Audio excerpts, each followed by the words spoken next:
부산 자갈치 시장. 새벽 5시. 시장은 아직 깊은 잠에 빠져 있었어요. 노란 가로등 불빛만이 축축한 바닥을 길게 비추고 있었죠. 시장 한켠. 생선 가게들이 즐비한 곳에서 박선자 할머니가 고무장갑을 야무지게 끼고 바닥을 쓱쓱 닦고 있었어요. 이른을 바라보는 나이지만 그 손놀림은 여전히 번개 같았답니다. 아이고, 선자씨 오늘따라 더 일찍 나오셨네. 생선 좌판을 펼치던 최씨 아저씨가 구수한 사투리로 반갑게 말을 건넸어요. 박선자 할머니는 자글자글한 눈가의 주름이 더 깊어지도록 활짝 웃으며 고개를 까딱였죠. 그럼 예. 이놈의 생선 냄새는 아침 일찍 싹 안 치우면 온종일 코를 찌르거든요. 박선자 할머니는 손에 묻은 물기를 탁탁 털어내며 일어섰습니다. 허리가 뻐근했지만 티를 내지 않았어요. 30년 넘게 이 시장 바닥을 쓸고 닦아온 그녀에게 이런 통증은 뭐 일상의 친구 같은 거였으니까요. 선자씨, 뜨끈한 어묵 하나 하고 가이소. 옆 포장마차 아줌마가 김이 모락모락 나는 어묵 한 그릇을 건네주었습니다. 박선자 할머니는 고맙다며 국물 한 모금을 후루룩 마셨어요. 뜨끈한 국물이 온몸으로 퍼지며 굳었던 어깨가 사르르 풀리는 것 같았죠. 우리 딸내미 시집 간다면서에 판사님한테 간다고 이야? 대박이네. 박선자 할머니는 멋쩍은 듯 웃었습니다. 시장 사람들은 모두 그녀의 하나뿐인 자랑. 딸 서아에 대해 잘 알고 있었어요. 명문대 법대를 나와 변호사로 일하다가 이제 사법연수원을 막 마친 예비 판사와 결혼한다는 소식은 자갈치 시장에서도 엄청난 화제거리였습니다. 네, 다음 달에 식 올려요. 아직도 얼떨떨하네요. 꿈만 같고 박선자 할머니는 어묵 국물을 마저 마시며 생각했어요. 남편 없이 혼자 애지중지 키운 딸이 이렇게 번듯하게 자라좋은 가문에 시집을 간다니. 가슴 한 구석이 뭉클했죠. 혼자 그 이쁜 딸 키우느라 얼마나 고생했는교. 이제 좀 다리 뻗고 쉬셔도 될 낀데. 박선자 할머니는 고개를 가로저었습니다. 아직 멀었어에. 내 몸뚱이가 움직일 수 있을 때까진 일해야지. 그게 내 마지막 남은 자존심 같은 거라에. 시장을 나서며 박선자 할머니는 핸드폰을 꺼내 시간을 확인했어요. 오늘은 상견례가 있는 날이었습니다. 딸의 예비시댁 식구들과 처음으로 정식 인사를 나누는 자리였죠. 그녀는 깨끗한 옷으로 갈아입기 위해 집으로 발걸음을 옮겼어요. 오래된 빌라 2층. 자그마한 집에 들어서자 그녀는 곧장 샤워를 했습니다. 뜨거운 물줄기가 지친 몸을 감싸자 오랜 노동으로 딱딱하게 굳었던 근육들이 조금씩 풀리는 듯 했죠. 샤워를 마친 그녀는 옷장 깊숙이 넣어두었던 나들이 옷 한 벌을 꺼냈습니다. 시장에서는 절대 입을 수 없는 고이 모셔둔 옷이었어요. 딸 서아가 첫 월급을 타서 사준 세상에 하나뿐인 옷이었으니까요. 거울 앞에선 박선자 할머니는 자신의 모습을 찬찬히 살펴보았습니다. 깊어진 눈가의 주름, 거칠어진 손, 그리고 평생 허리 굽혀 일하느라 조금 굽어버린 등. 그녀는 길게 한숨을 내쉬었어요. 내가 과연 저 번쩍번쩍한 댁에 어울릴까? 하는 불안감이 마음 한구석을 스쳤죠. 하지만 이내 고개를 저었습니다. 자신의 삶은 한 점 부끄러움 없이 떳떳했어요. 엄마, 현관문이 열리며 서아가 들어왔습니다. 30살의 서아는 엄마를 닮아 단아한 외모였지만 어딘지 모르게 세련된 분위기가 풍겼어요. 깔끔한 정장 차림은 성공한 법조인의 모습 그대로였죠. 준비 다 하셨어요. 오늘 상견례. 중요한 자리니까 너무 긴장하지 마세요. 지훈 씨 부모님. 두 분 다 좋으신 분들이에요. 박선자 할머니는 딸을 보며 애써 미소 지었습니다. 서아가 걱정하는 게 느껴졌지만 그녀는 아무렇지 않은 척했어요. 걱정은 무슨? 이 엄마가 뭐 실수할까봐. 그러나 내가 학교 문턱은 못 넘어봤어도 사람 도리는 안다. 걱정 마라. 두 사람은 택시를 타고 해운대의 고급 한정식 집으로 향했습니다. 창밖으로 스쳐 지나가는 부산의 풍경을 바라보며 박선자 할머니는 복잡한 마음을 애써 다독였어요. 평생 시장 바닥 청소하며 살아온 자신이 오늘 대법관 댁 식구들과 마주 앉는다는 사실이 여전히 현실 같지 않았죠. 도착했어요. 엄마, 택시에서 내리자 휘황찬란한 간판의 한정식 집이 그들을 맞이했습니다. 그 순간 박선자 할머니의 가슴이 쿵쾅거리기 시작했어요. 하지만 딸을 위해 그녀는 당당하게 걸어 식당 문을 열었습니다. 인생의 또 다른 무대가 시작되는 순간이었죠. 식당 안으로 들어서자 고급스러운 내부 장식과 은은한 조명이 박선자 할머니의 눈을 사로잡았습니다. 천장에는 반짝이는 크리스털 샹들리에가 달려 있었고 테이블마다 하얀 식탁보가 정갈하게 깔려 있었죠. 박선자 할머니는 이런 곳이 처음인 듯 어색하게 주위를 두리번거렸어요. 저기 계시네. 서아가 가리키는 방향으로 고개를 돌리자 상가 쪽 테이블에 앉아있는 세 사람이 보였습니다. 중후해 보이는 남자와 단아하지만 어딘가 차가워 보이는 여자. 그리고 서아의 약혼자 지훈이었어요. 박선자 할머니는 심호흡을 한번 크게 하고 딸을 따라 테이블로 향했죠. 안녕하십니까? 처음 뵙겠습니다. 박선자 할머니가 공손하게 허리를 숙여 인사했습니다. 지훈은 얼른 자리에서 일어나 꾸벅 인사했지만 그의 부모는 앉은 채로 가볍게 고개만 까딱했어요. 특히 지훈의 어머니 윤지숙 여사의 눈빛이 얼음장처럼 차갑게 느껴졌죠. 앉으세요. 윤지숙 여사의 목소리는 부드러웠지만 어딘지 모르게 사람을 압도하는 기운이 있었습니다. 박선자 할머니는 조용히 자리에 앉았어요. 테이블 위에는 이미 값비싸 보이는 와인이 따라져 있었고 정갈한 전체 유리가 놓여 있었죠. 서아 씨, 어머님께서는 하시는 일이 어떻게 되시죠? 윤지숙 여사가 서아에게 물었지만 그 날카로운 시선은 박선자 할머니를 향해 있었습니다. 박선자 할머니는 순간 가슴이 철렁했어요. 딸이 미처 대답하기도 전에 그녀가 먼저 입을 열었죠. 제가 직접 말씀드리겠습니다. 저는 자갈치 시장에서 청소 일을 하고 있습니다. 잠시 무거운 침묵이 흘렀어요. 윤지숙 여사의 표정이 싸늘하게 굳어졌죠. 옆에 앉은 그녀의 남편 강영준 전 대법관 역시 불편한 기색이 역력했습니다. 청소 일이라고요. 윤지숙 여사가 믿을 수 없다는 듯 되물었어요. 그 목소리에는 노골적인 경멸감이 묻어났. 박선자 할머니는 애써 태어난 척 흔들리지 않으려 노력했습니다. 네, 30년 넘게 해왔습니다. 우리 서아, 그 일로 제가 다 키웠습니다. 서아가 재빨리 끼어들었습니다. 저희 엄마, 정말 누구보다 성실하신 분이세요? 제가 법대에 가고 변호사가 될 수 있었던 것도 다 엄마 덕분이고요. 윤지숙 여사는 와인잔을 들어 우아하게 한 모금 마신 뒤 천천히 입을 열었어요. 그 목소리에는 서리빨 같은 냉기가 흘렀죠.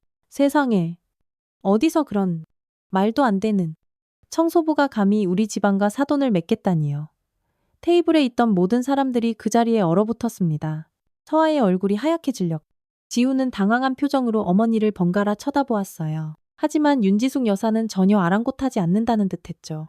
어머니, 지훈이 나지막에 불렀지만 윤지숙 여사는 들은 척도 하지 않았습니다. 우리 지훈이 곧 판사 임용을 앞두고 있어. 앞으로 정치계나 법조계 큰 어른들과 교류가 잦을 텐데 이런 자리에 어떻게 청소부 출신 장모를 데리고 나가겠니?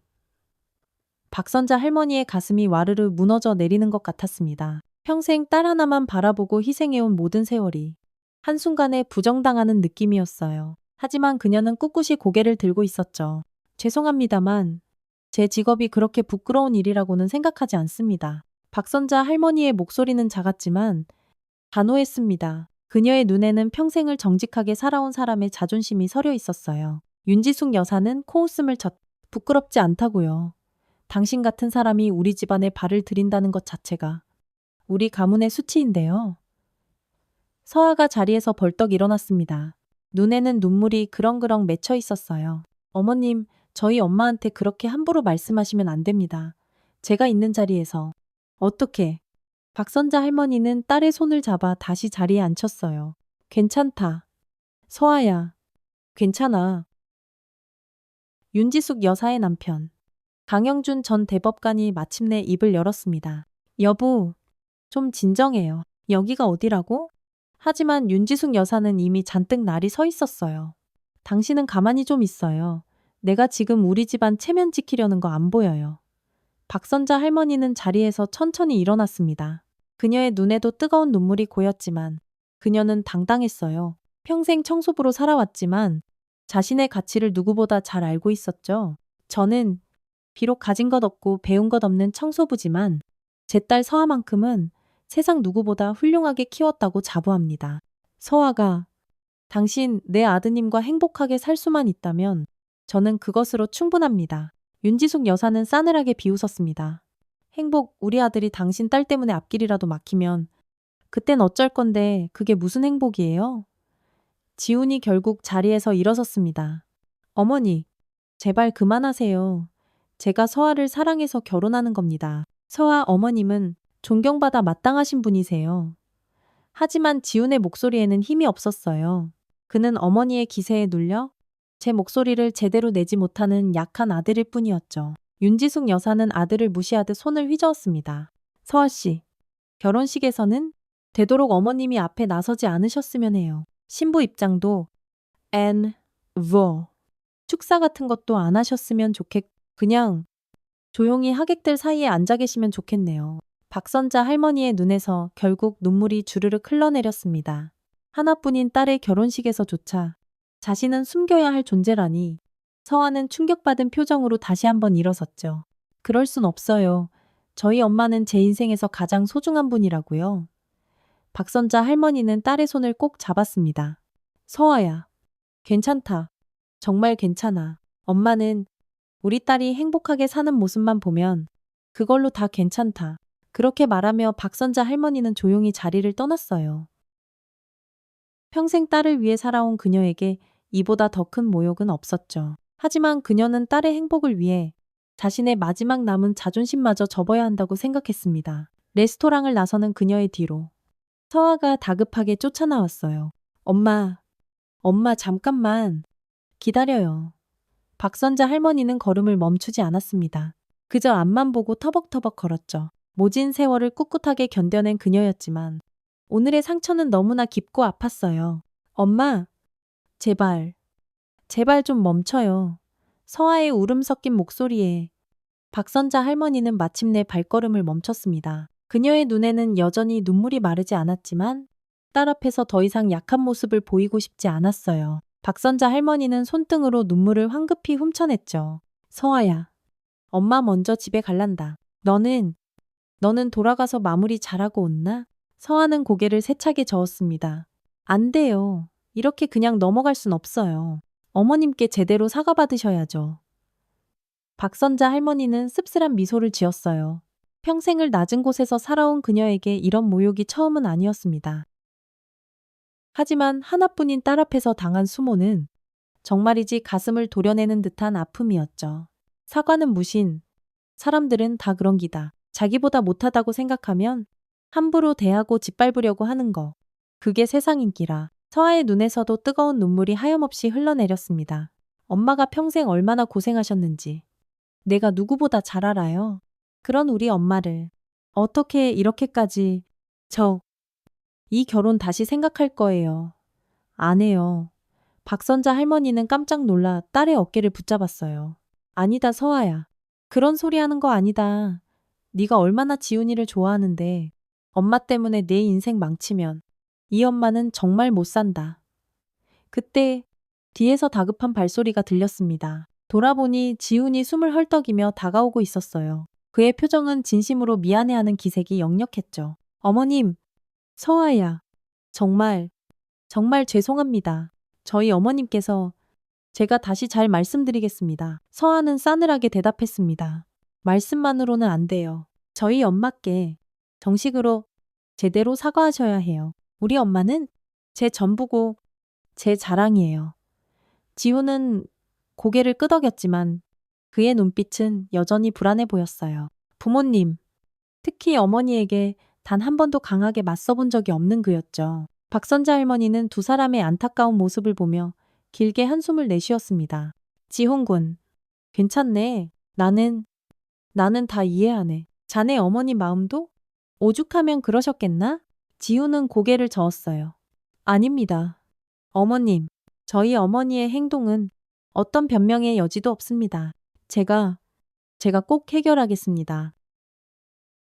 세 사람은 무거운 침묵 속에 다시 레스토랑으로 돌아갔습니다. 테이블에 도착하자 윤지숙 여사는 여전히 싸늘한 표정으로 그들을 맞이했어요. 박선자 할머니는 자리에 앉지 않고 꼿꼿이 서 있었죠. 어머니, 어서 박선자 어머님께 사과하세요.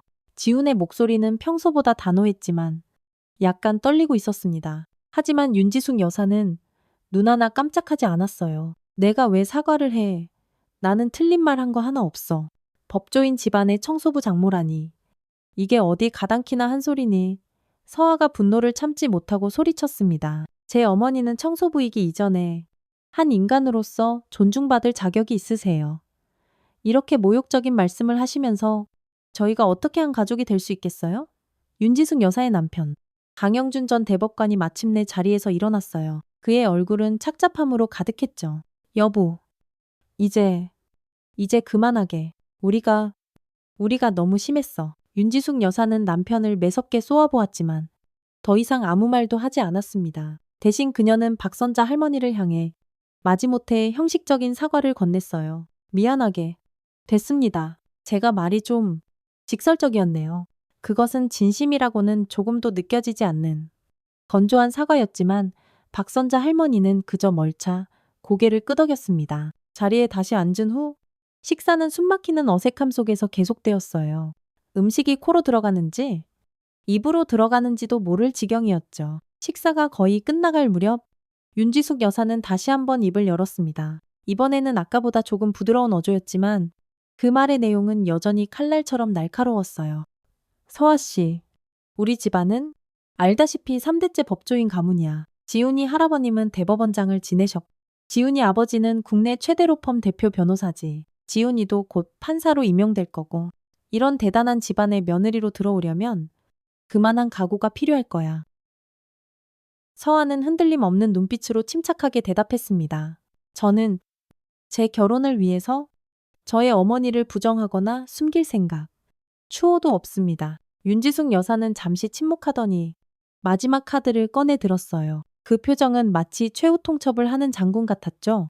결혼식에서도 청소부 출신이라는 건 좀 그렇지 않니? 그러니까 신부 입장도 그렇고 축사 같은 것도 그냥 조용히 하객들 사이에 앉아있다가 갔으면 좋겠구나. 서아의 얼굴이 새하얗게 질렸습니다. 결혼식에서 어머니를 없는 사람 취급하라니. 이것은 도저히 받아들일 수 없는 요구였어요. 그녀는 분노에 차자리에서 벌떡 일어나려 했지만 박선자 할머니가 딸의 손을 테이블 밑으로 꼭 잡았죠. 괜찮다. 서아야.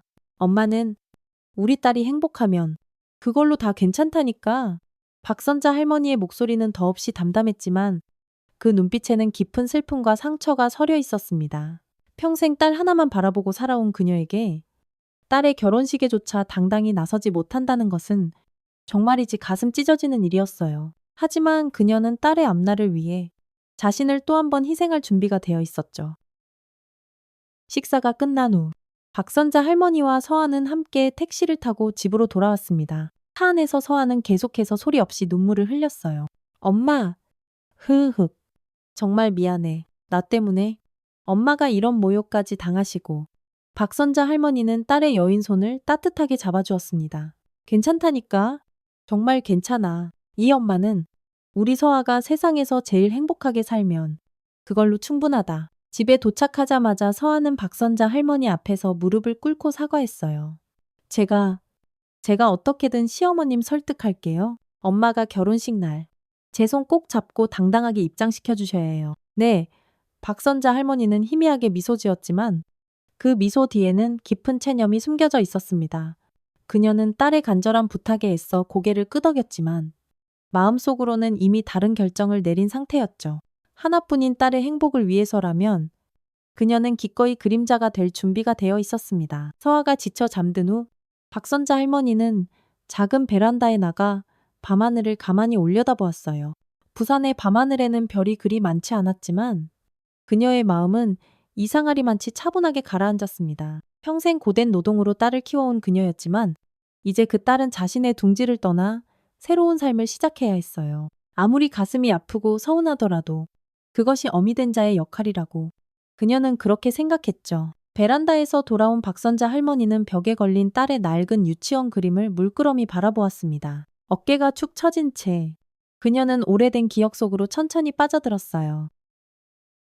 벽에 걸린 서아가 유치원 때 서툰 솜씨로 그린 그림, 알록달록한 크레파스로 그려진 그림 속에는 빨간 앞치마를 두른 여자와 작은 여자아이가 손을 꼭 잡고 환하게 웃고 있었어요. 그림 아래에는 삐뚤빼뚤한 글씨로 세상에서 가장 멋진 우리 엄마 사랑해요 라고 적혀 있었죠. 박선자 할머니는 그림을 보물처럼 조심스럽게 어루만졌습니다. 20년도 더 된 낡은 그림이었지만 그녀에게는 그 무엇과도 바꿀 수 없는 가장 소중한 보물이었어요. 손가락으로 그 서툰 글씨를 가만히 따라 그리며 그녀는 한참 전자갈치 시장에서의 어느 새벽을 떠올렸습니다. 그때는 서아가 중학교에 막 입학했을 무렵이었어요. 새벽부터 밤늦게까지 시장 일에 매달리느라 하나뿐인 딸을 제대로 돌보지 못했던 그 시절. 박선자 할머니는 항상 딸에게 미안한 마음뿐이었죠. 하지만 거친 세상 풍파 속에서 어린 딸을 지키려면 일을 멈출 수가 없었습니다. 자갈치 새벽 시장. 박선자 할머니가 매일같이 청소하던 그곳은 언제나 비릿한 생선 냄새와 고함 소리, 사람들의 활기로 북적였어요. 그녀는 매일 새벽 3시면 어김없이 일어나 차가운 시장 바닥을 쓸고 닦았습니다. 칼날 같은 겨울바람이 살을 내는 듯한 어느 새벽이었어요. 박선자 할머니는 두꺼운 고무장갑을 끼고 꽁꽁 언 바닥을 힘겹게 닦고 있었죠. 아주머니, 여기, 잠깐만 앉아도 될까요?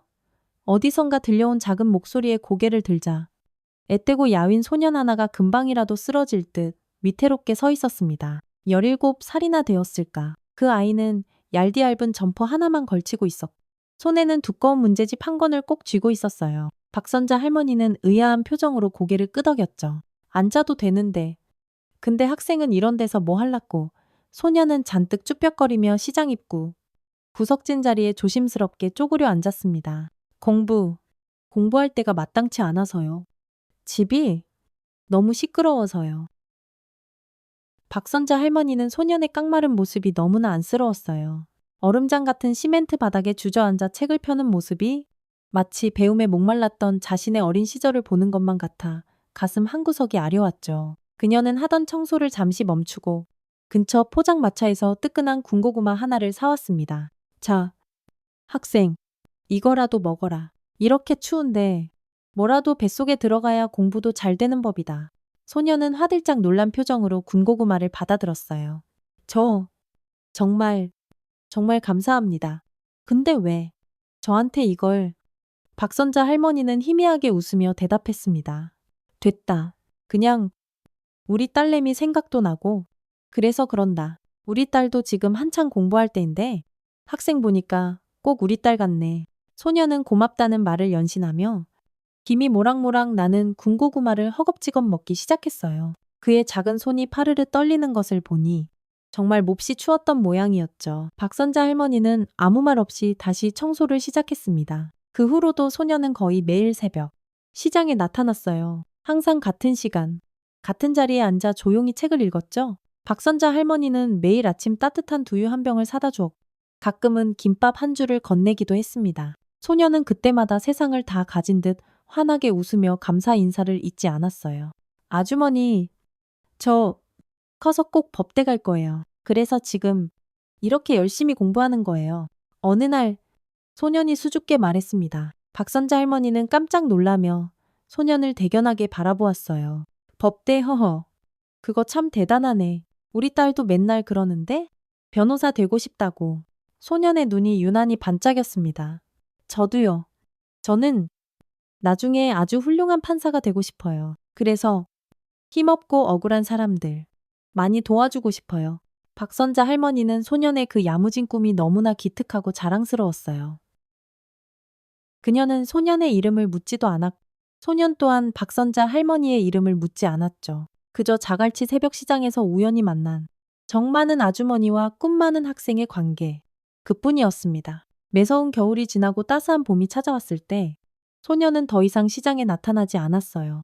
박선자 할머니는 가끔 그 텅 빈자리를 바라보며 소년의 안부를 궁금해했지만 곧 바쁘고 고된 일상에 그 기억도 희미해져 갔다. 하지만 소년이 마지막으로 시장을 찾았던 날 그가 남긴 말 한마디는 그녀의 가슴 깊은 곳에 또렷이 새겨져 있었습니다. 아주머니, 나중에 제가 꼭 다시 찾아올게요. 그때는 제가 아주 멋지게 성공한 모습으로 아주머니 앞에 꼭 다시 나타날게요.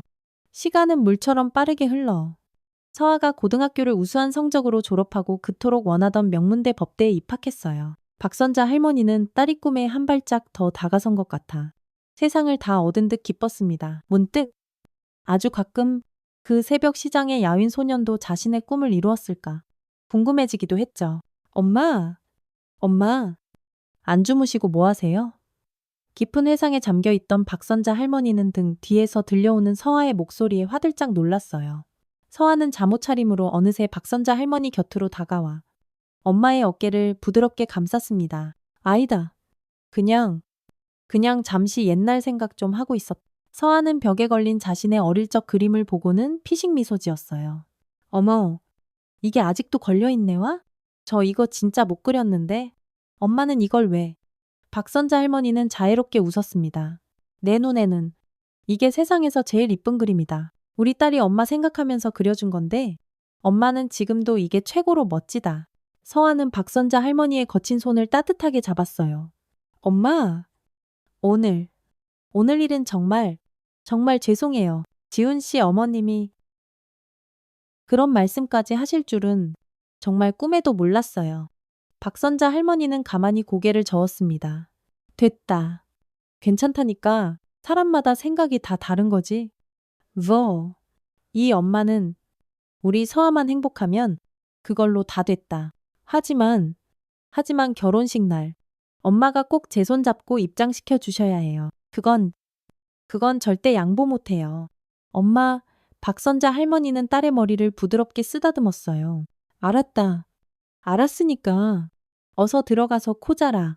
서아가 걱정스러운 얼굴로 자기 방으로 돌아간 후 박선자 할머니는 다시 한번 딸의 낡은 그림을 물끄러미 바라보았습니다. 그 새벽의 소년과 자신의 하나뿐인 딸, 두 아이가 모두 법조인의 길을 꿈꾸었다니 참으로 신기하고 묘한 인연이라는 생각이 들었어요. 그녀는 이름 모를 그 소년이 부디 잘 지내고 있기를 마음속으로 간절히 바랐습니다. 박선자 할머니는 자리에 누웠지만 쉽게 잠이 오지 않았어요. 오늘 상견례 자리에서 있었던 그 모멸적인 순간들이 자꾸만 머릿속을 어지럽게 맴돌았죠. 자신의 직업이 이렇게까지 누군가에게 모욕의 대상이 될 줄은 정말 상상도 하지 못했습니다. 청소부라는 직업이 그렇게까지 부끄러운 일인가. 평생 허리 한번 제대로 못 펴고 남들보다 더 정직하게, 더 성실하게 일했는데 왜? 도대체 왜 내가 이런 푸대접을 받아야 하는 걸까? 창밖으로 보이는 희미한 부산의 밤하늘을 하염없이 바라보며 박선자 할머니는 깊은 시름에 잠겼습니다. 이제 나는 어떻게 해야 할까? 하나뿐인 딸의 행복을 위해서 이 모든 수모를 다 참고 견뎌야 하는 걸까? 아니면 내 마지막 남은 자존심이라도 지키기 위해서 한번 맞서 싸워봐야 하는 걸까? 깊고 깊은 고민 속에서 그녀는 자신도 모르게 스르르 잠에 빠져들었어요. 며칠이 지나고 그날의 상견례 이후 박선자 할머니의 일상은 겉보기에는 평소와 크게 다를 바 없이 흘러갔습니다. 여전히 꼭두새벽에 일어나 자갈치 시장으로 향해 묵묵히 자신의 일을 해나갔어요. 하지만 그녀의 마음속에는 그날 받은 깊은 상처가 아물지 않은 채 남아 있었죠. 아이고, 선자씨 오늘따라 와 이리 기운이 없어 보이노. 생선 자판의 최씨 아저씨가 박선자 할머니의 안색을 살피며 걱정스레 물었습니다. 박선자 할머니는 애써 입가에 힘없는 웃음을 지어 보였어요. 아닙니다. 그냥 잠을 좀 설쳤더니 몸이 좀 피곤해서 그래. 그녀는 아무 말 없이 더 열심히 바닥을 닦기 시작했습니다. 이렇게 일에 몰두하다 보면 아픈 마음도 잠시나마 잊을 수 있을 것만 같았어요. 하지만 그 상견례 자리에서 윤지숙 여사가 내뱉었던 그 모진 말들이 마치 날카로운 가시처럼 계속해서 귓가에 맴돌았죠. 어디서 그런? 말도 안 되는. 청소부가 감히 우리 집안과 사돈을 맺겠다니요. 박선자 할머니는 저도 모르게 길게 한숨을 내쉬었습니다.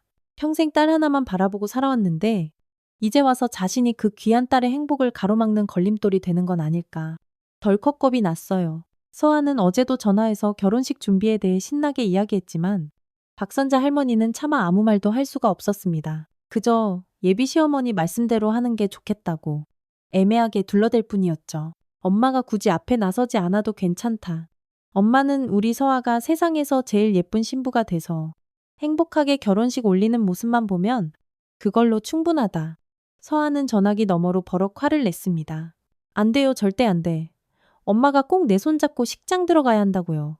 그건 절대 양보 못해요. 엄마 박선자 할머니는 딸의 그 단호한 고집 앞 결국 아무 대답도 하지 못했어요. 결국 서아는 지훈이와 함께 다시 한번 시어머니를 설득해 보겠다며 힘없이 전화를 끊었죠. 일을 마치고 집으로 돌아온 박선자 할머니. 작은 빌라 안은 텅 빈 듯 조용했어요. 그녀는 샤워를 하고 간단하게 저녁을 차려 먹은 뒤 멍하니 텔레비전을 켰습니다. 마침 저녁 뉴스 시간이었죠. 다음 소식입니다. 오늘 오전 강지환 신임 대법관의 취임식이 대법원에서 열렸습니다. 뉴스 앵커의 차분한 목소리가 흘러나왔어요. 박선자 할머니는 별다른 관심 없이 밥숟가락을 뜨며 뉴스를 건성으로 흘려듣고 있었습니다. 화면에는 엄숙한 검은색 법복을 입은 중년 남성이 나타났어요. 40대 후반 정도로 보이는 그는 단정하고 강직한 모습으로 선서를 하고 있었죠.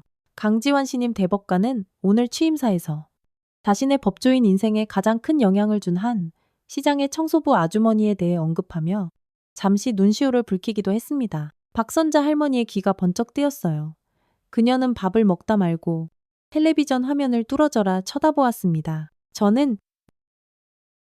저는 고등학교 시절 집안 형편이 너무나 어려워 변변한 공부방 하나 없었습니다. 매일 새벽 다갈치 시장의 차가운 시멘트 바닥에 쪼그려 앉아 공부하던 저에게 따뜻한 군고구마와 두유 한 병을 말없이 건네주시던 그 청소부 아주머니의 그 따뜻한 손길과 격려가 아니었다면 지금의 저는 결코 이 자리에 설 수 없었을 것입니다. 박선자 할머니는 손에 들고 있던 숟가락을 그만 바닥에 툭 떨어뜨리고 말았어요. 어머나, 세상에, 화면 속의 저 남자는 분명 아주 오래전 그 새벽 시장의 그 소년이었습니다. 자갈치 시장에서 우연히 만났던 그 깡마르고 배고팠던 소년이 지금은 대한민국 대법관이 되어 있었던 것이죠. 그분의 성함조차 제대로 알지 못했지만 아주머니, 당신의 그 따뜻한 마음과 격려는 제 법조 인생 내내 가장 큰 버팀목이자 등대가 되어 주었습니다. 박선자 이모님, 당신은 제 인생의 가장 큰 은인이십니다. 혹시 지금도 자갈치 시장에 계신다면 제가 꼭 다시 찾아뵙고 싶습니다. 박선자 할머니의 눈에서 뜨거운 눈물이 하염없이 흘러내렸어요. 그 소년이 자신의 이름을 기억하고 있었다니. 이게 꿈인지 생시인지 도저히 믿기지가 않았습니다. 그녀는 얼떨떨한 마음으로 넋이 나간 사람처럼 화면만 멍하니 바라보았죠. 강지환 대법관은 사법정의의 새로운 상징으로 특히 사회적 약자를 위한 판결로 국민들의 두터운 신망을 받아왔습니다. 다음 소식입니다. 박선자 할머니는 한동안 아무 말도 못하고 그저 멍하니 앉아 있었어요. 그 소년이 정말로 약속을 지킨 것이었습니다. 나중에 제가 꼭 다시 찾아올게요. 그때는 제가 아주 멋지게 성공한 모습으로 찾아뵐게요. 그 어리고 순수했던 소년의 마지막 말이 정말 현실이 되었던 것이었죠. 갑자기 요란하게 전화벨이 울렸습니다. 박선자 할머니는 그제야 정신을 차리고 떨리는 손으로 전화를 받았어요. 엄마, 방금 뉴스 봤어요. 그 강지환 대법관이라는 분이 엄마 이름 불렀어요, 혹시 엄마 아는 분이세요? 서아의 목소리가 잔뜩 흥분에 차 있었습니다. 박선자 할머니는 아주 천천히 대답했어요. 응, 아주 오래전에 자갈치 시장에서 잠깐 만났던 학생이다. 그때는 그냥 참 착하고 공부 열심히 하던 학생이었는데 엄마 그분이 대법관이래요. 대한민국에서 제일 높은 판사 중 한 분이시라고요. 어머나, 세상에. 어떻게 이런 일이. 박선자 할머니는 여전히 모든 것이 꿈결처럼 믿기지 않았습니다. 그저 추운 겨울날, 배고프고 안쓰러워 보여서 작은 온정을 베풀었을 뿐인데 그 어린 학생이 그것을 그렇게나 오랫동안 소중하게 마음속에 간직하고 있었을 줄이야. 서아야, 그게 뭐 그리 대단한 일이라고 그러냐. 그냥 다 지나간 옛날 일일 뿐이다. 무슨 소리 하세요? 엄마, 이건 정말 엄청난 일이에요. 제가 내일 당장 강지환 대법관님 비서실에 연락해 볼게요. 어쩌면 우리 결혼식에도 오실 수 있잖아요. 박선자 할머니는 깜짝 놀라서 소리쳤습니다. 아니다, 서아야. 절대 안 된다. 그럴 필요 없다. 그분은 나라에 큰일을 하시는 바쁜 분이실 텐데 어떻게 그런 사적인 자리에 오시라고. 하지만 서아는 이미 마음을 단단히 정한 듯 했어요. 이건 운명이에요. 엄마, 이건 하늘이 주신 기회라고요. 제가 한번 알아볼게요. 전화를 끊은 후 박선자 할머니는 깊은 생각에 잠겼습니다. 강지환 대법관. 그 이름을 가만히 되뇌어 보았어요. 그 야윈 소년이 정말로 자신의 간절했던 꿈을 이룬 것이었죠? 아주 작은 친절이 이렇게나 크고 놀라운 인연으로 되돌아올 줄은 정말 꿈에도 상상하지 못했습니다. 다음 날, 박선자 할머니는 평소와 다름없이 자갈치 시장에서 묵묵히 일했어요. 하지만 주변 상인들의 시선이 어딘가 달라진 것을 느낄 수 있었습니다. 모두들 그녀를 신기한 듯 또 존경스러운 눈빛으로 바라보았죠. 아이고, 선자씨 어제 저녁 뉴스 봤습니다. 대법관 나으리가 선자씨 이름을 떡하니 불렀다면서요. 진짜 대단합니다. 생선 자판의 최씨 아저씨가 호들갑을 떨며 물었습니다. 박선자 할머니는 멋쩍고 쑥스러워하며 조용히 고개를 끄덕였어요. 아입니다. 그냥 아주 오래전에 잠깐 알던 학생입니다. 별일 아닌데 뭘. 별일 아니란요. 대법관이 온 국민 앞에서 대놓고 은인이라고 했는데 이야. 우리 자갈치 시장의 자랑입니다. 자랑. 시장 사람들의 뜨거운 시선과 관심이 쏟아지자 박선자 할머니는 어쩐지 몸둘 바를 모를 정도로 묘한 기분이 들었습니다. 평생 그림자처럼 없는 듯이 조용히 살아온 그녀가 하루아침에 이렇게 큰 주목을 받는 존재가 된 것이 영 어색하고 낯설기만 했어요. 저녁이 되어 집에 돌아오자 현관문 앞에 낯선 양복 차림의 남자가 서 있었습니다. 말끔한 정장을 차려입은 그는 박선자 할머니를 보자 깍듯하게 허리를 숙여 인사했어요. 박선자 여사님, 맞으십니까? 저는 강지환 대법관님의 비서 김민준이라고 합니다. 내일 대법관님께서 직접 여사님을 찾아뵙고 싶다고 하셔서 미리 약속을 잡으러 왔습니다. 박선자 할머니는 너무나 당황했습니다. 집에 들어가려다 말고 그 자리에 우뚝 멈춰섰어요. 네, 왜 저를 만나려고 하시는 데요?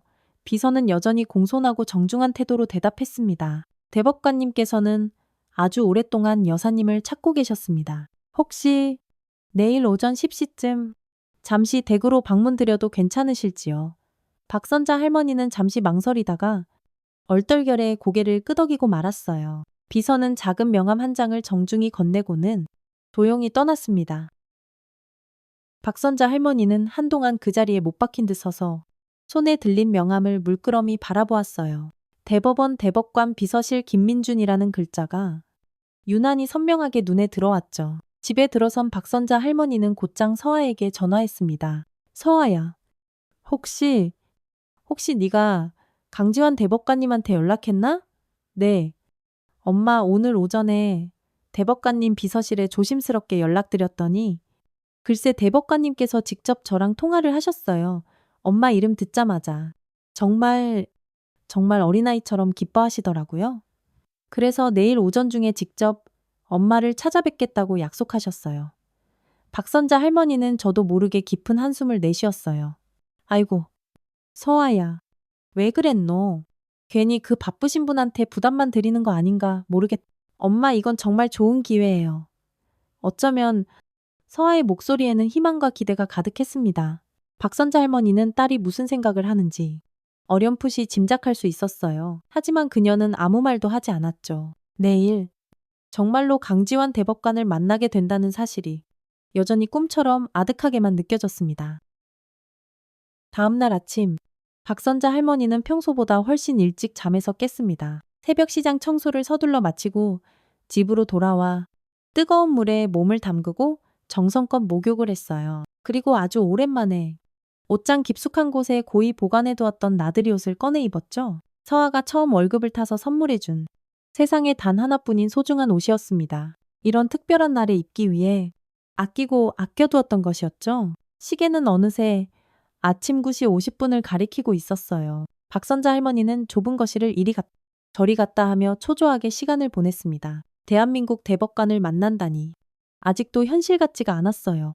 그 가난하고 야위었던 새벽 시장의 소년이 이제는 나라의 큰 어른이 되어 자신을 찾아온다는 사실이 그저 신기하고 놀라울 따름이었죠. 정확히 10시 정각, 초인종 소리가 조용히 울렸습니다. 박선자 할머니는 마른 침을 꿀꺽 삼키고 심호흡을 한번 크게 한 뒤 천천히 문을 열었어요. 문 앞에는 단정하고 깔끔한 정장 차림의 중년 남성이 온화한 미소를 띤 채 서 있었죠. 텔레비전 화면에서 본 것보다 훨씬 더 부드럽고 따뜻한 인상의 사람이었습니다. 이모님? 강지환의 목소리가 가늘게 떨렸어요. 그의 눈에는 이미 촉촉한 눈물이 그렁그렁 고여 있었습니다. 박선자 할머니는 순간 아무 말도 잊지 못했죠. 아주 오래전 그 새벽 시장의 소년의 모습이 지금 눈앞의 대법관과 겹쳐 보였어요. 아이고, 정말 그 학생이 맞구나? 박선자 할머니의 목소리도 가늘게 떨려 나왔습니다. 강지환은 고개를 깊이 숙이며 정중하게 인사했어요. 이모님? 드디어 이렇게 찾아뵙게 되었습니다. 정말 오랫동안 이모님을 찾아 헤맸습니다. 박선자 할머니는 강지환을 조심스럽게 집 안으로 안내했습니다. 평소에는 아늑하게만 느껴졌던 작은 거실이 오늘따라 유난히 더 좁고 초라하게 느껴졌어요. 하지만 강지환은 전혀 개의치 않는다는 듯했죠. 오히려 감격에 겨운 표정으로 집안 구석구석을 천천히 둘러보았습니다. 어서 앉으세요. 제가 차라도 한 잔 내올게요. 박선자 할머니가 어색하게 부엌으로 향하자 강지환이 만류하며 말했어요. 이모님, 괜찮습니다. 이렇게 이모님을 다시 뵙게 된 것만으로도 저는 정말 기쁩니다. 항상 제 마음속 깊은 곳에 이모님을 생각하고 있었습니다. 박선자 할머니는 따뜻한 차를 내오며 희미하게 미소 지었습니다. 텔레비전에서 봤어요. 대법관이 되셨더군요. 정말 대단해요. 학생. 강지환은 차를 공손히 받아들며 진지하고 엄숙한 표정으로 말했어요. 모두 이모님 덕분입니다. 그때 이모님이 아니었다면 저는 결코 지금 이 자리에 설 수 없었을 겁니다. 박선자 할머니는 어색하게 손사래를 쳤습니다. 아이고, 그런 말씀 마세요. 제가 한 일이라고는 그저 군고구마 몇 개, 두유 몇 병 사다 드린 게 전부인데요. 이터, 강지환은 단호하게 고개를 저었어요. 아닙니다. 이모님, 그게 전부가 아닙니다. 당시 저는 정말이지 절망적이었습니다. 집은 지독히도 가난했고 공부할 공간조차 마땅치 않았죠. 그 춥고 어두운 겨울 새벽, 시장 바닥에 웅크리고 앉아 공부할 때 이모님께서 보여주신 그 따뜻한 관심과 격려는 제게는 꺼지지 않는 희망의 불씨였습니다. 그의 진심 어린 말에 박선자 할머니의 눈시울도 뜨겁게 붉어졌습니다. 그녀는 잠시 아무 말도 잇지 못했어요. 이모님, 제가 오늘 이렇게 온 것은 단순히 감사 인사를 드리기 위함만은 아닙니다. 실은 이모님 따님 서아 씨의 연락을 받았습니다. 곧 결혼을 앞두고 계시다고요. 박선자 할머니는 깜짝 놀라 고개를 들었습니다. 서아가 연락을 했군요. 아이고, 미안해요. 그 철없는 아이가 괜히 바쁘신 분께 패를. 강지환은 부드럽게 손을 저었어요. 아닙니다. 이모님, 오히려 제가 더 감사합니다. 덕분에 이렇게라도 이모님을 다시 만날 수 있게 되었으니까요. 그런데 그 상견례 자리에서 있었던 일, 제가 전해 듣게 되었습니다. 박선자 할머니의 얼굴이 순간 싸늘하게 굳어졌어요. 그녀는 무릎 위에 놓인 두 손을 불안하게 꼭 쥐었습니다. 그건 별일 아닙니다. 그냥 오해가 좀 있었을 뿐이에요. 별일이 아니란요. 이모님께서 그런 부당한 대우를 받으셨다니. 제가 얼마나 화가 나고 속상했는지 모릅니다. 이모님, 혹시 제가 그 결혼식에 함께 가도 괜찮을까요? 박선자 할머니는 너무나 놀라서 펄쩍 뛰며 고개를 저었어요. 아닙니다. 절대 안 됩니다. 그건 너무나 큰 부담입니다. 대법관님께서 저희 같은 평범한 집안 결혼식에 오신다니요. 말도 안 됩니다. 강지환은 진지하고 간절한 표정으로 박선자 할머니의 거친 손을 따뜻하게 잡았습니다. 이모님, 제가 지금의 이 자리에 오를 수 있었던 것은 모두 이모님 같은 분들의 따뜻한 마음 덕분입니다. 저는 사회적 약자라고 무시당하고 억울하게 고통받는 사람들의 편에 서고 싶었습니다. 그것이 제가 법조인이 된 가장 큰 이유이고 제 평생의 신념입니다. 박선자 할머니는 그의 진심에 깊이 감동하여 차마 아무 말도 잇지 못했어요. 강지환은 계속해서 말을 이어갔습니다. 그리고 서아 씨의 예비 시어머니 되시는 분, 윤지숙 여사님이라고 들었습니다. 한때 대법관이셨던 강영준 변호사님 부인이시죠. 저도 그분들을 잘 알고 있습니다. 법조계에서 워낙 보수적이기로 유명하신 분들이시죠. 박선자 할머니는 깜짝 놀랐어요.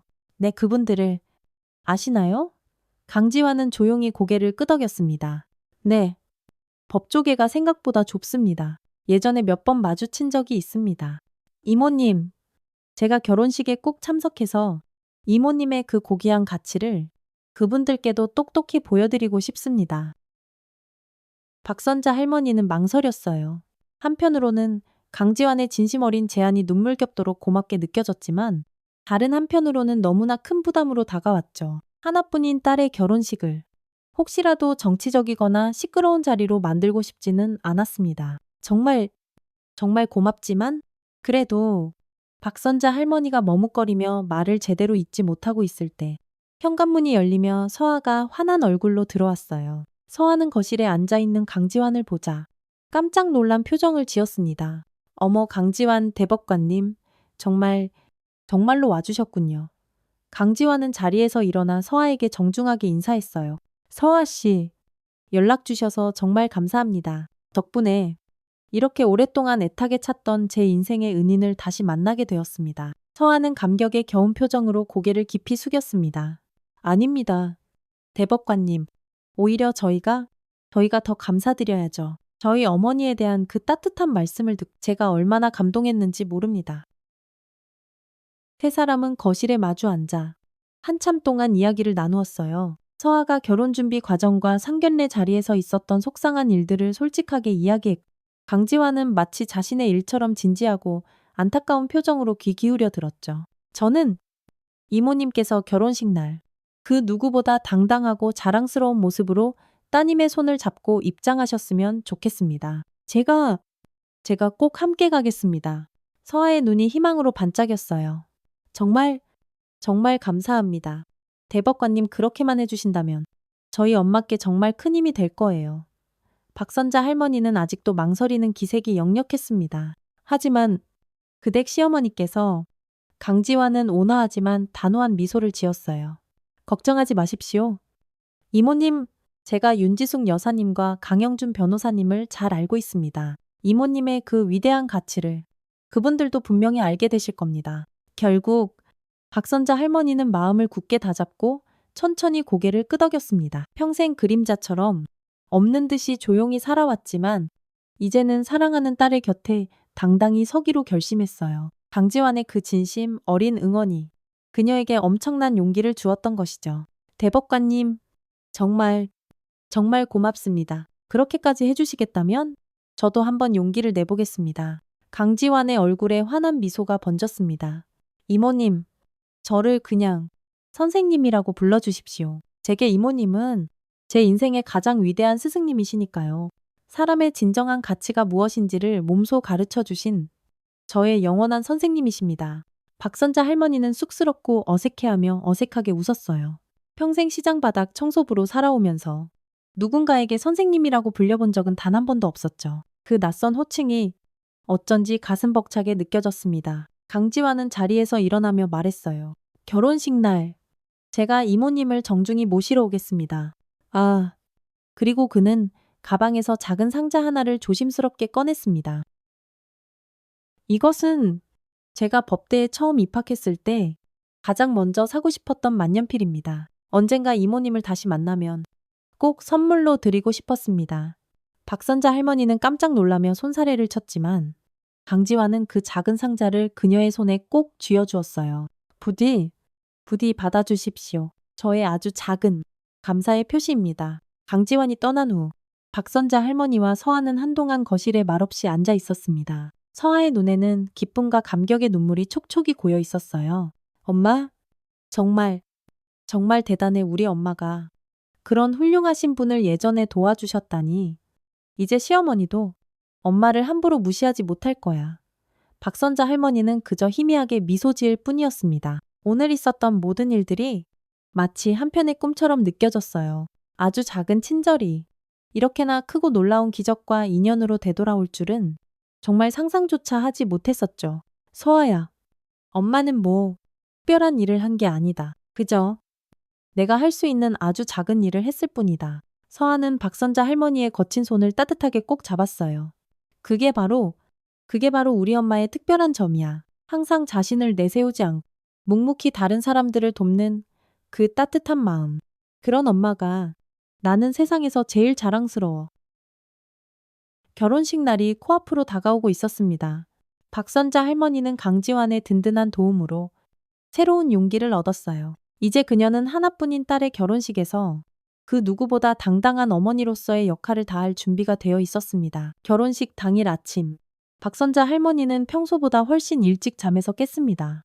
창밖으로는 구름 한 점 없이 맑고 푸른 하늘이 드넓게 펼쳐져 있었고 눈부신 아침 햇살이 온 세상을 환하게 비추고 있었어요. 마치 오늘의 이 특별한 날을 온 마음 다해 축복하는 듯했죠. 박선자 할머니는 옷장에서 고이 접어두었던 한복을 조심스럽게 꺼내 입었습니다. 연한 연두빛 저고리에 고운 보랏빛 치마, 평생 단 한 번, 오직 하나뿐인 딸의 결혼식을 위해 아주 오래전에 마련해 두었던 세상에서 가장 아름다운 옷이었어요. 거울 앞에 선 그녀의 모습은 소박했지만 그 어떤 기부인보다도 더 품이 있고 우아해 보였죠. 어머니, 정말 너무 아름다우세요.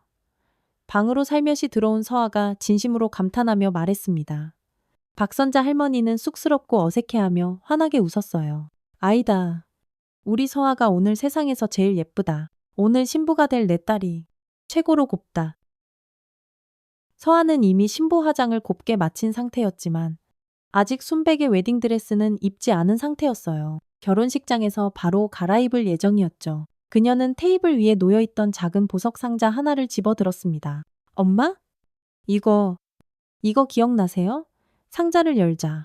그 안에는 아주 작고 낡은 브로치 하나가 들어있었어요. 유치원 시절 서아가 고사리 손으로 꼬물꼬물 만들어준 찰흙 브로치였습니다. 비록 투박하고 볼품없었지만 박선자 할머니에게는 세상 그 어떤 보석보다도 더 소중한 보물이었죠. 아이고, 당연히 기억하지. 우리 딸이 아주 어렸을 때 엄마 주려고 꼬물꼬물 만들어준 거잖니? 서아는 그 낡은 찰흙 브로치를 박선자 할머니의 한복 저고리 옷고름에 정성껏 달아주었어요. 오늘은 꼭 이걸 하고 가세요. 엄마의 자랑스러운 세상에서 가장 소중한 딸로서 이 브로치를 엄마께 달아드릴게요. 박선자 할머니의 눈에 뜨거운 눈물이 그렁그렁 맺혔습니다. 평생 모진 풍파 속에서 딸 하나만 바라보고 억척같이 살아온 지난 세월이 마치 주마등처럼 머릿속을 스쳐 지나갔어요. 이제 그 귀한 딸이 어엿하게 자라 새로운 삶을 시작하는 날이었.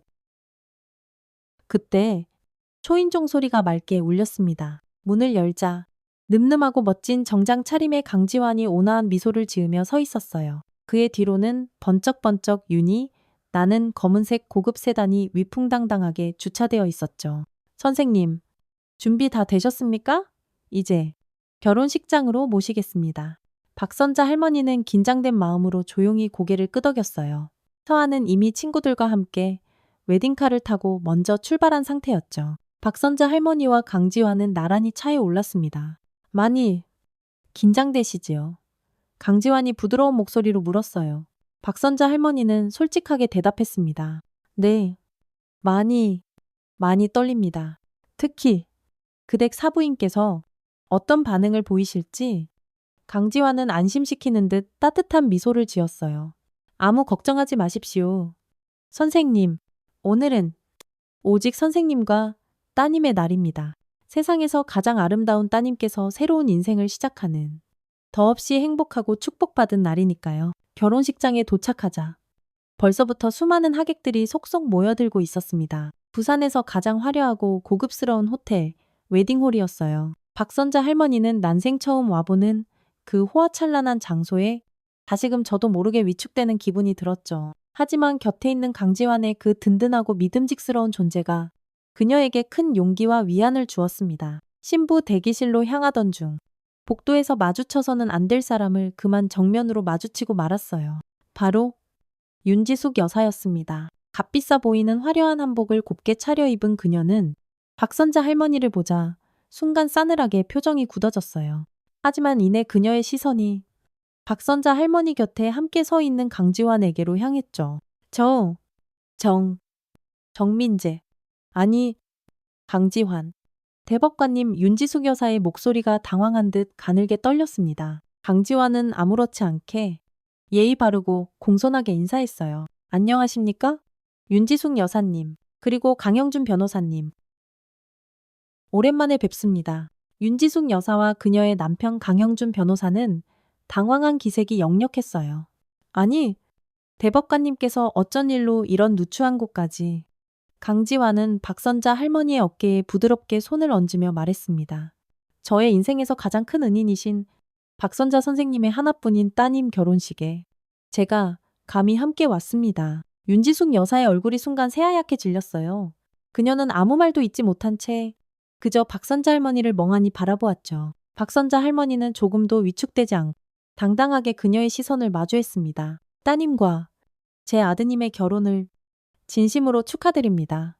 박선자 할머니의 목소리는 놀랍도록 침착하고 차분했어요. 윤지숙 여사는 여전히 아무 말도 하지 못한 채 어색하게 고개만 살짝 끄덕였습니다. 강지환은 박선자 할머니를 신부 대기실로 정중히 안내했어요. 대기실에서는 눈부시게 아름다운 웨딩드레스를 입은 서아가 천사처럼 환하게 웃고 있었습니다. 박선자 할머니가 들어서자 그녀는 기쁨에 겨워 소리쳤어요. 엄마 드디어 오셨네요. 강지환 대법관님도요. 강지환은 자애로운 미소를 지으며 조용히 대기실 밖으로 나갔습니다. 저는 잠시 밖에 나가 있겠습니다. 곧 신부 입장이 시작될 테니 따님과 함께 준비하십시오. 선생님, 서하는 박선자 할머니의 손을 따뜻하게 꼭 잡았어요. 엄마, 오늘은 꼭 엄마가 내 손 잡고 입장시켜 주세요. 그게 제 평생의 꿈이었어요. 엄마? 박선자 할머니는 애써 북받쳐 오르는 눈물을 꾹 참으며 힘차게 고개를 끄덕였습니다. 그래. 우리 딸. 이 엄마가 우리 딸 손 꼭 끝까지 함께 할게. 드디어 결혼식이 시작되었어요. 수많은 하객들이 모두 자리에 앉았고 멋진 턱시도를 차려입은 신랑 지우는 이미 단상 위에 늠름하게 서 있었습니다. 입구에서 서아와 박선자 할머니가 긴장된 모습으로 기다리고 있을 때 사회자의 우렁찬 목소리가 식장 안에 울려 퍼졌죠. 지금부터 오늘의 가장 아름다운 주인공, 신부 입장이 있겠습니다. 신부 서아 양은 그녀의 인생에서 가장 든든한 버팀목이 되어주신 어머니, 박선자 여사님과 함께 입장하시겠습니다. 웅장하고 아름다운 웨딩 음악이 흐르고 박선자 할머니는 하나뿐인 딸의 팔을 소중하게 잡았어요. 두 사람은 아주 천천히 하얀 레드카펫을 따라 단상을 향해 걸어갔습니다. 식장 안의 모든 하객들의 시선이 일제히 그 아름다운 모녀에게로 쏠렸죠. 박선자 할머니는 너무나 긴장되었지만 사랑하는 딸을 위해 꿋꿋하고 당당하게 한 걸음 앞으로 나아갔어요. 드디어 단상에 도착하자 박선자 할머니는 딸의 고운 손을 사위 지훈에게 건네주었습니다. 지훈은 진심으로 감격한 목소리로 말했어요. 어머님, 제게 이렇게 귀한 서아를 보내주셔서 정말 감사합니다. 평생 서아 눈에서 눈물 흘리지 않도록 제가 잘 지키고 아끼겠습니다. 박선자 할머니는 북받치는 감동의 눈물을 애써 참으며 조용히 고개를 끄덕였습니다. 그리고 자신의 자리로 돌아가려는 바로 그 순간 하객석에 앉아있던 강지환이 자리에서 조용히 일어났어요. 그는 마이크를 들고 예기치 않게 단상으로 천천히 향했습니다. 오늘 이 자리에 귀한 걸음 해주신 하객 여러분, 잠시 제 이야기를 좀 들어주시겠습니까? 하객들 사이에서 예상치 못한 상황에 술렁임이 일었어요. 현직 대법관이 갑자기 신랑 신부도 아닌데 연설을 한다니 이것은 전혀 예상치 못한 돌발 상황이었죠. 강지환은 침착하고 차분한 목소리로 말을 이어갔습니다. 저는 대한민국 대법관 강지환입니다. 오늘 제가 이 귀한 자리에 온 것은 아주 특별한 이유가 있어서입니다. 바로 저의 인생을 송두리째 바꿔주신 제 삶의 가장 큰 은인을 만나 뵙기 위해서입니다. 그는 단상 아래 하객석 한가운데 앉아있는 박선자 할머니를 손으로 가리켰어요. 모든 사람들의 시선이 일제히 박선자 할머니에게로 집중되었죠. 저기 앉아 계신 분은 바로 박선자 선생님이십니다. 지금으로부터 20여 년 전, 제가 가난하고 배고팠던 고등학생 시절, 자갈치 새벽시장에서 청소 일을 하시면서도 추운 겨울날 차가운 시멘트 바닥에서 웅크리고 공부하던 저에게 따뜻한 군고구마와 두유 한 병을 말없이 건네주시며 저를 격려해 주셨던 분입니다. 그분의 그 작고 따뜻한 온기가 지금의 저를 이 법조인의 길로 인도했습니다. 강지환의 목소리가 감격과 존경으로 가늘게 떨렸어요. 하객들 사이에서는 여기저기서 감탄과 탄식의 소리가 터져 나왔습니다. 세상에는 이처럼 보이지 않는 곳에서 묵묵히 자신의 모든 것을 바쳐 타인을 위해 헌신하고 봉사하는 분들이 계십니다. 박선자 선생님은 바로 그런 분이십니다. 오늘 이 귀하고 거룩한 결혼식 자리에서 저는 이 위대한 분에 대한 저의 깊은 존경과 감사의 마음을 온 세상에 알리고 싶습니다. 강지환의 진심 어린 말이 끝나자마자 갑자기 식장하는 우레와 같은 박수 소리로 가득 찼어요. 박선자 할머니는 너무나 당황하고 어쩔 줄 몰라 했지만 신부 서아의 눈에서는 자랑스러움과 감격의 눈물이 하염없이 흘러내렸습니다. 윤지숙 여사는 얼굴이 딱딱하게 굳은 채 그저 자리에 꼼짝 않고 앉아 있었어요. 그녀의 남편 강영준 변호사가 아내의 손을 안쓰럽게 꼭 잡았죠. 박선자 할머니와 윤지숙 여사의 시선이 허공에서 잠시 마주쳤을 때 윤지숙 여사는 아주 천천히 그리고 깊이 고개를 숙였습니다. 그것은 진심 어린 사과이자 존경의 표시였어요. 결혼식은 그 어느 때보다도 더 감동적이고 아름다운 분위기 속에서 계속되었습니다. 신랑 신부 서아와 지훈이 서로에게 사랑의 서약을 하고 영원의 반지를 교환하는 그 숭고한 순간 박선자 할머니의 가슴은 벅찬 감동으로 터질 것만 같았어요. 평생 딸 하나만 바라보고 살아온 그녀의 그 모진 노력과 희생이 이렇게나 아름답고 찬란한 결실을 맺었다는 사실이 도저히 믿기지가 않았죠. 식이 모두 끝나고 흥겨운 축하 파티가 시작되었을 때 윤지숙 여사가 머뭇거리며 박선자 할머니에게 다가왔습니다. 그녀의 표정은 이전과는 달리 훨씬 더 부드럽고 온화해져 있었어요. 박선자 여사님, 아니 사부인, 지난번 제가 드렸던 그 무례한 말씀에 대해 진심으로 사과드립니다. 제가 얼마나 편협하고 어리석었는지 오늘에서야 깨달았습니다. 부디 너그러이 용서해 주십시오. 박선자 할머니는 따뜻하게 미소 지었습니다. 괜찮습니다. 사부인, 이제 우리는 다 한 가족이지 않습니까? 윤지숙 여사는 멋쩍은 듯 어색하게 웃었어요. 네, 맞습니다. 우리는 이제 한 가족입니다. 두 사람은 어색하지만 진심을 담아 서로의 손을 따뜻하게 잡았습니다. 이것은 모든 오해와 갈등을 넘어선 새로운 관계의 시작이었어요. 박선자 할머니는 자신의 한복 저고리에 곱게 달린 낡은 찰흙 브로치를 가만히 만져보았죠. 하나뿐인 딸이 아주 어릴 적에 만들어준 그 작고 소박한 브로치가 오늘 그녀에게 세상 그 무엇과도 바꿀 수 없는 큰 용기와 힘을 주었던 것입니다. 결혼식이 끝나고 한 달이라는 시간이 훌쩍 지났습니다. 박선자 할머니는 여전히 매일 새벽 다갈치 시장에서 묵묵히 청소 일을 하고 있었어요. 하지만 무언가 예전과 달라진 것이 있다면 그녀의 발걸음이 훨씬 더 당당하고 씩씩해졌다는 점이었죠. 시장 사람들도 이제 그녀를 대하는 태도가 눈에 띄게 달라졌습니다. 이제 그녀는 더 이상 단순한 청소부가 아니라 현직 대법관의 존경받는 은인이자 뼈대 있는 법조인 가문의 어엿한 장모로서 모든 이들의 존경과 부러움을 한몸에 받는 존재가 되었어요. 아이고, 선자씨 오늘도 변함없이 일찍 나오셨네. 생선자판의 최씨 아저씨가 그 어느 때보다도 더 반갑고 정겹게 인사를 건넸습니다. 박선자 할머니는 온화한 미소를 지으며 고개를 끄덕였어요. 그럼 예, 일이라는 건 언제나 제대로 해야 마음이 편한 법이지. 이놈의 습관이라는 게 참말로 무서운 거라에. 박선자 할머니는 여전히 자신의 소박한 일상을 묵묵히 지켜나갔습니다. 비록 사랑하는 딸은 결혼해서 곁을 떠났지만 그녀의 삶은 여전히 계속되고 있었어요. 그녀는 자신의 직업에 그 어느 때보다도 더 큰 자부심과 긍지를 느끼며 하루하루를 감사하는 마음으로 살아가고 있었죠. 오전 일을 마치고 집으로 돌아오던 길, 주머니 속에 휴대폰이 요란하게 울렸습니다. 액정 화면에는 강지환 대법관님이라는 이름이 선명하게 떠 있었어요. 결혼식이 끝난 이후로도 강지환은 마치 친아들처럼 종종 박선자 할머니에게 안부 전화를 하곤 했습니다. 여보세요. 선생님, 안녕하십니까? 저 강지환입니다.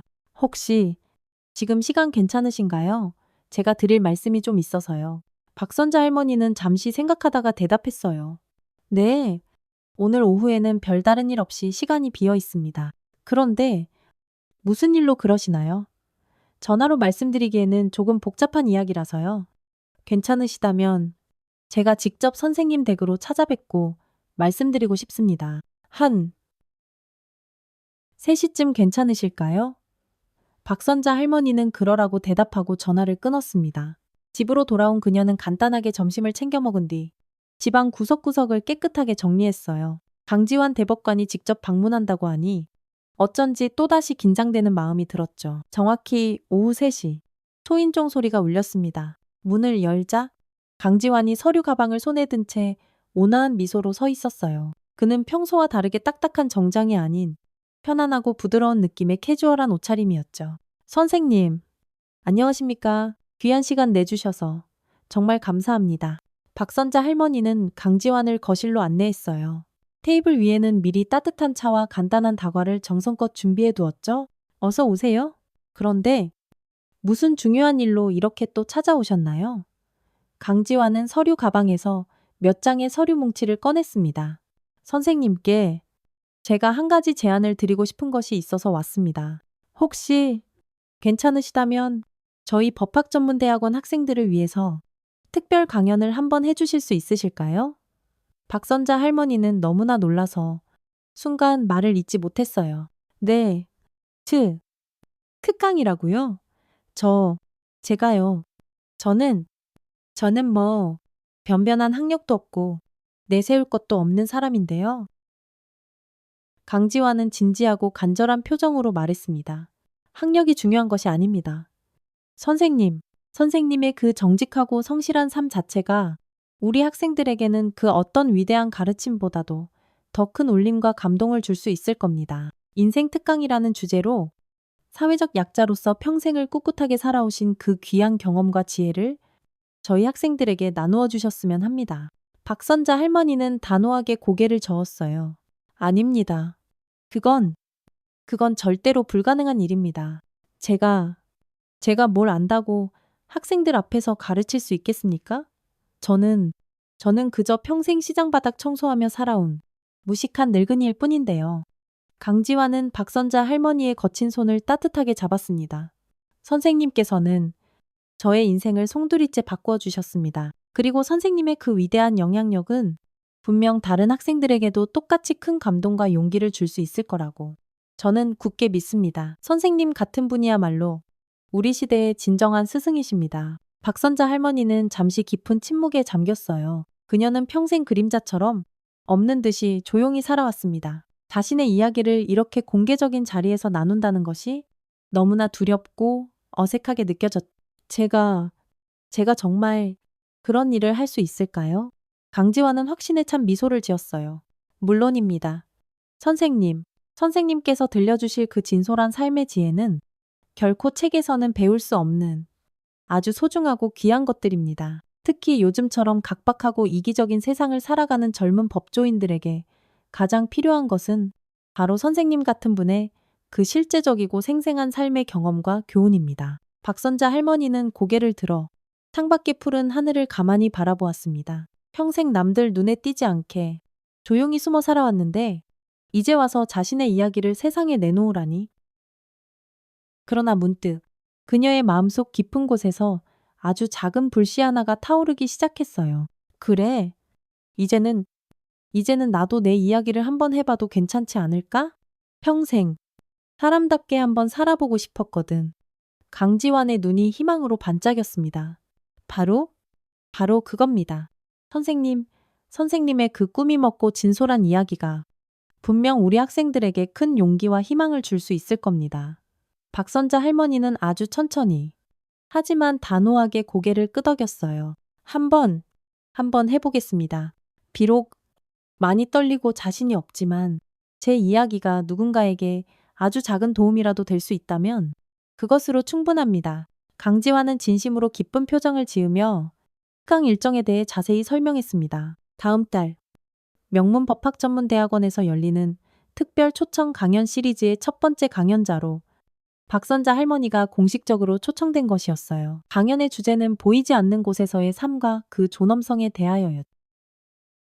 특강 준비를 위해 박선자 할머니는 평생 가슴속에만 담아두었던 자신의 삶의 이야기들을 하나씩 정리하기 시작했습니다. 지독히도 가난했던 어린 시절의 기억, 학업을 중도에 포기하고 어린 나이에 거친 일터로 나서야 했던 10대 시절의 아픔, 그리고 홀로 어린 딸을 키우며 겪어야 했던 수많은 어려움과 그 속에서 피어났던 작은 기쁨들까지. 그녀의 삶은 결코 화려하거나 특별하지 않았지만 그 안에는 그 누구도 흉내낼 수 없는 깊은 지혜와 숭고한 인내가 고스란히 담겨 있었어요. 특강 준비로 바쁜 나날을 보내던 어느 날, 서아가 예고 없이 친정집을 찾아왔습니다. 결혼 후 첫 방문이었어요. 엄마, 저 다 들었어요. 강지환 대법관님께서 엄마를 특강 강사로 정식 초청하셨다면서요. 박선자 할머니는 쑥스럽고 어색해하며 조용히 고개를 끄덕였습니다. 응, 아직도 이게 꿈인지 생시인지 믿기지가 않는다. 이 무식한 엄마가 무슨 남들 앞에서 강연을 한다니? 서아는 진심으로 기쁜 표정을 지으며 박선자 할머니를 따뜻하게 안았어요. 너무 자랑스러워요.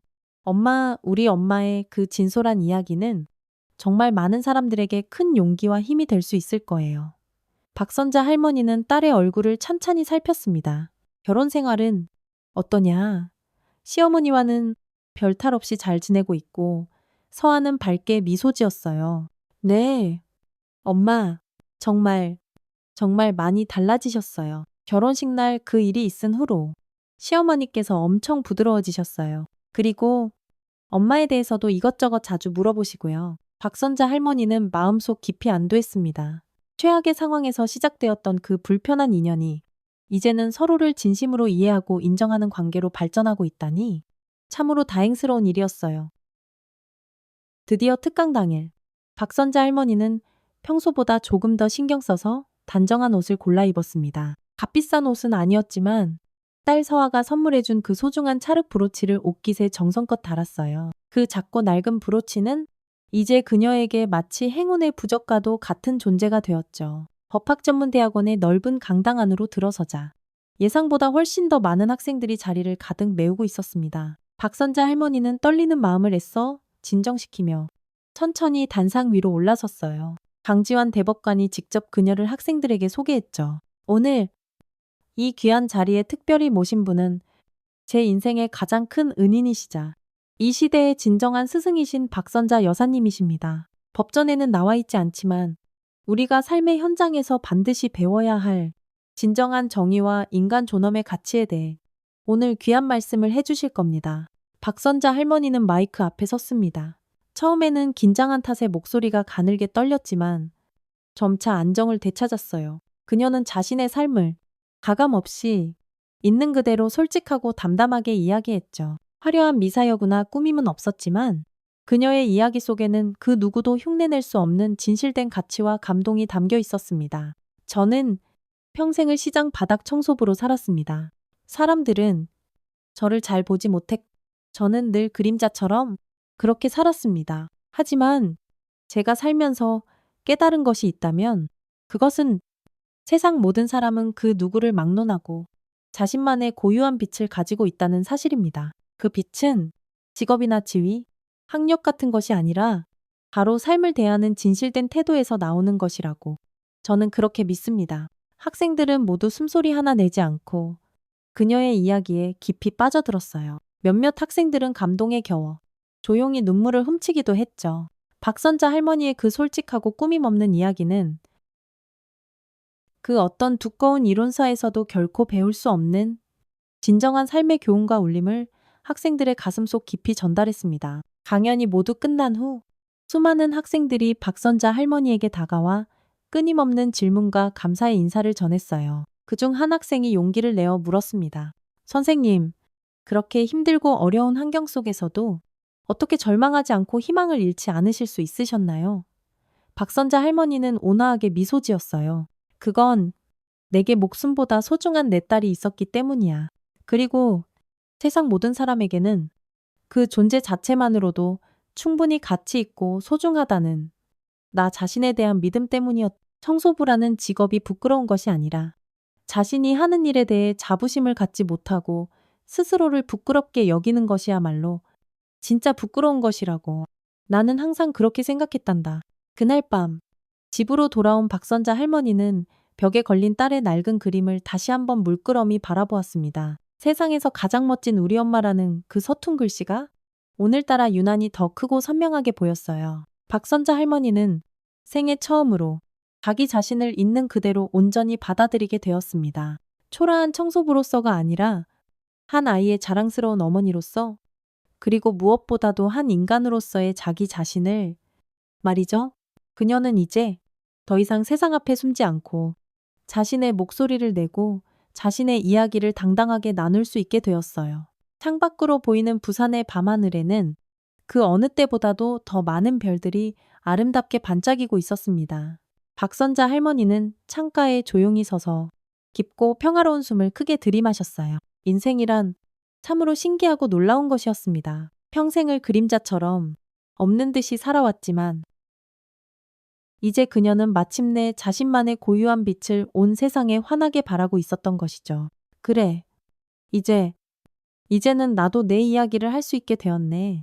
박선자 할머니는 작은 미소를 지으며 나지막이 중얼거렸습니다.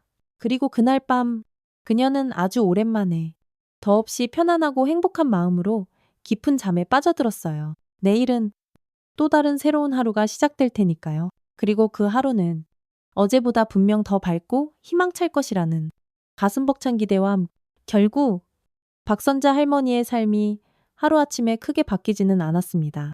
여전히 그녀는 매일 새벽 자갈치 시장으로 나가 묵묵히 청소를 했고 소박하고 평범한 일상을 살아갔어요. 하지만 분명히 달라진 것이 있다면 그것은 바로 그녀의 마음가짐이었죠. 이제 그녀는 자신의 가치를 스스로 알고 세상 앞에 자신의 목소리를 당당하게 낼 수 있게 되었습니다. 그리고 그것은 어쩌면 그녀의 인생에서 가장 중요하고 위대한 변화였을지도 모릅니다. 평생 사람답게 한번 살아보고 싶었던 그녀의 그 간절했던 작은 소망이 마침내 이루어진 바로 그 눈부신 순간이었으니까요.